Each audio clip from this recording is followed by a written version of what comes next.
Service the Nerd, and today we are doing my first Civil War impression. As you can see, it is very sparse and not much, and granted, I mean, this impression doesn't need much. Of course, like there might be some personal items, which I do have, but they are currently in my car as I'm preparing to go to the Freedonia event this weekend, although by the time this video is released, that would have already happened, so, but yeah, so, like, Bible, utensil, stuff like that. But even then, this is an ambulance corps impression for the Civil War, which, of course, I am going to talk about the history of that when we get to the showing section. Like I said, there's really not much here. It is not a very big impression. You really don't need much to do an ambulance corps. So we'll just get into it and get along with it. And there's a bug on my kepi. There's a kepi. Off. There we go. Anyways, so first things first is we have this beautiful, I think this is all hand stitched. Yeah, it is hand stitched Confederate coat with the ambulance corps armband, and I'll get into some detail and history about that in the next section. There's a bug on my foot. Bugs everywhere. But yeah, this is a very cool jacket. It's got an external pocket, it has an internal pocket, it has US buttons, but that was not too uncommon for Confederate uniforms, as those are the most common army buttons you can get. This is a nice tan color. I don't know, it's very dark with the shadows on my phone, but very good tan color. I'm really happy with it. Fits me pretty good. I do have a friend making me a Houston Depot jacket, which I'm very excited to get and use for my Texas impression. For the trousers, these are just really bad reproduction Union trousers that I will eventually replace. For Confederates, I'll get my own Confederate trousers, but I need to get better Union trousers for my Union impression. But these work for now. They're that sky blue, they're faded, they look nice. The inside was really dark blue, so I'm glad these have faded and been used, because they actually look more legit.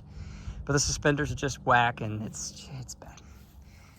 We have the kepi, and this is a kepi, not a forage cap. Well, I mean, technically it's a forage cap, but the kepi, as you see here, had a shorter kind of crown. It was the French style, and then the forage cap had a longer, taller top, which flopped down. That's a really beautiful butternut tan one. It actually matches perfectly, because I think it's the same material as my buddy who we got all the Civil War stuff from, his jacket he has. So really he probably should have that hat, but he picks the hat that had the Texas buttons on it, so you win some, you lose some. We have my shoes I use for Texas Rev, but these are literally the federal issue shoes. These are also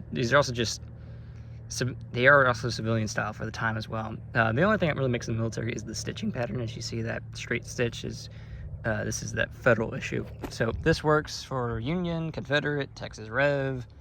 I mean, it's incredible how much this works for. Socks. These are, I think, early socks, but for Confederates, who a lot of times really didn't even have army socks,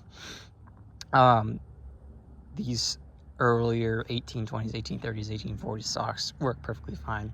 And then with the Union trousers, Confederates would capture a lot of Union uniforms, and would, especially early on in the war, and they would show that. And really what this is kind of a 1862, 1863 ambulance corps impression, I guess is really what I kind of would put it as. But also it works really generally throughout the entire war, except late war you probably would see less stuff, more tattered clothes and all that. So this is really early to mid-war.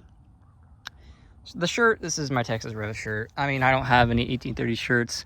What makes this an 1820s shirt is the fact that it only has one button, and that is not buttoned up, but the 30s through the 60s had button-up ones. I do want to get a flannel one. I do want to get the actual Civil War one, so I'll do that eventually. And then the only piece of equipment I have is just a canteen. So ambulance corps is really interesting, and I'll give this little tidbit out right now. A lot of times ambulance corps was civilians, but ambulance corps also would be soldiers who would be picked from the front lines to be assigned to ambulance corps duties. And so you can do just a civilian impression, and you don't even need an armband, and you could be ambulance corps for the Confederacy, or even the Union, actually. But if you want to do the military soldier, he's going to ditch his cartridge box, as he is a non-combatant. He's going to ditch his belt. He doesn't need it. You're not putting anything on it or around it or under it. No haversack, because you're not going out in the front. You're at base. You're going out in the front to get pick up men, but you're not on campaign. So I mean, they were, but you know, they're not going to combat. So all their stuff would be back at the field hospital, and they would just be going out the front just to go get troops. Of course, they would have all that stuff, and then after their time, after the battle, typically they were returned back to their unit. So they would grab all their combat stuff and go back to doing combat duties. But yeah, so just a canteen, of course, for water, giving water to whoever you're retrieving from the battlefield, or you know, also for yourself as well. There's that famous story from Fredericksburg, the Battle of Fredericksburg, where there was the Confederate soldier who, during the lull of the battle, grabbed a bunch of canteens, hopped over the stone wall at Fredericksburg, and gave water to all the Union and the Confederate soldiers. Was almost killed and shot at, but the Union eventually stopped shooting at him when they realized what he was doing. So could probably carry more than two. The photos I've seen of ambulance corps, those, honestly, some of them guys don't even carry canteens, so the canteen might not even be the most accurate, but I at least have that as it makes sense that you would be able to get, you know, one of you would be able to give water to someone that you're taking care of. So yeah, anyways, let's go see what it looks like on me. And here's what it looks like on me.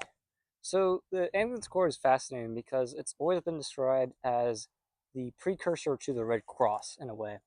The Union, their ambulance corps was green, and the Confederates had a red for their ambulance corps. This is a Confederate armband. The Union, I don't actually think, did armbands. They may have, I can't remember, but I don't think they did because the uniforms of their ambulance corps members had green piping to represent that they were medical staff.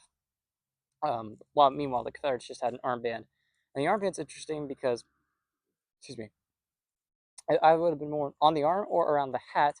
Typically, if people had a wider brim hat, not the kepi or forge cap, something like a straw hat. So those you would see also the armband wrapped around the hat. And sometimes you even see both of an armband around the hat and an armband on the arm. So it's really fascinating in that way.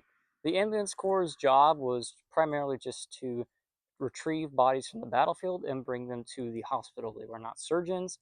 Most of the time, they did not perform any medical experience whatsoever. At this time, we do see kind of like, I don't know if it was the first time you saw ambulances, but there were actual ambulances via wagons that would have been marked for the Union with green and for the Confederacy with red.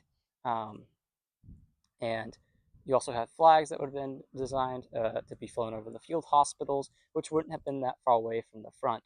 And these ambulance corps members, their job was to take stretchers, either during, most of the time after a battle, but also during a battle, retrieving the wounded who were left behind and bringing them to a field hospital. And they were pretty indiscriminate. Most of the times they would get not only Confederate, but also Union. They would take the other side, of course, back to their own field hospitals. They would be prisoners of war, of course, but they would get healed and they would get taken care of whatever was afflicting them and get their wounds treated. So yeah, that's really it. I kind of like this expression. Like I said, it's really, I know it's not much. It's not that cool, but it's very fascinating. I find it a unique history. If you want to know more about the ambulance corps, please do check it out more yourself. There are some resources that you can find online to learn more about the ambulance corps. This is just a brief overview. It's not something I'm really fanatic on, but I had the armband from a friend, and I'm like, I could do this. So yeah. Anyways, thank you all for watching, and I'll see you next time. I'll place my knapsack on my back, my rifle on my shoulder. I'll march away to the firing line.